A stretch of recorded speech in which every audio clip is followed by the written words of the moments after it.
28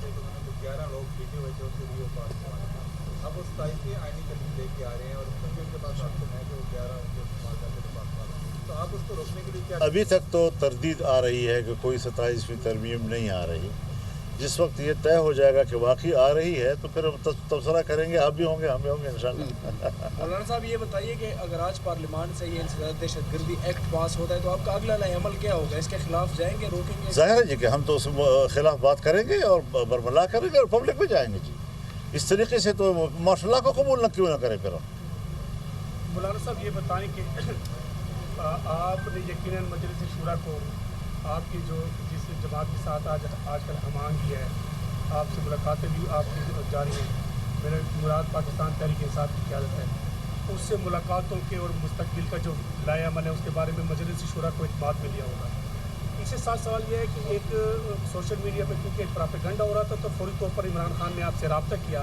عمران خان نے آپ کو پیغام بھیجا پی ٹی آئی کی 2 اعلیٰ شخصیات کے ذریعے اور آپ سے رابطہ کیا گیا. تو کیا عمران خان کے یہ رابطے اور آپ کے ساتھ قربت, کیا وہ آپ کے ساتھ مل کر کوئی لائے عمل بنانا چاہتے ہیں مستقبل میں, اور کیا آپ کی بھی اسی طرح پیغام رسانی ہوتی ہے عمران خان کے ساتھ؟ شکریہ. آپ کے سوال کو ذرا تھوڑا سا نظر انداز کر کے, معافی چاہتا ہوں, آپ کے سوال کو نظر انداز کر کے میں یہ بات کہنا چاہوں گا کہ یقیناً ہم اس ضرورت کو محسوس کرتے ہیں کہ جمعیت علماء اسلام جب اپوزیشن کی جماعت ہے اور پاکستان تحریک انصاف بھی اپوزیشن کی جماعت ہے تو کوئی پارٹی اسمبلی کے اندر رہتے ہوئے 2 اپوزیشن نہیں کیا کرتی.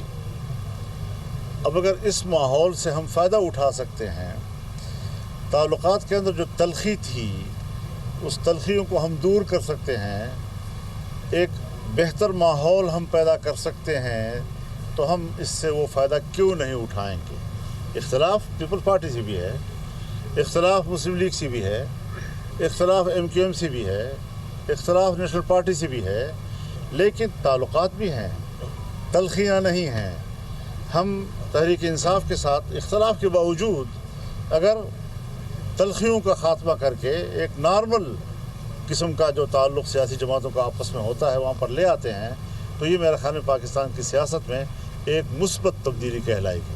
مولانا صاحب یہ بتائیے گا کہ یہ جو ایکٹ انسداد دہشت گردی والا پاس ہونے جا رہا ہے, کیا یہ اس پہلے مسودے میں تھا جس کو روکا گیا, اس میں ختم کیا گیا, یہ اس کا مفہوم وہاں تھا. اب اگر مفہوم وہاں سے نکال دیا اور خود انہوں نے آمادگی ظاہر کی تو کیا اس اپنی آمادگی کی نفی نہیں کر رہے ہیں؟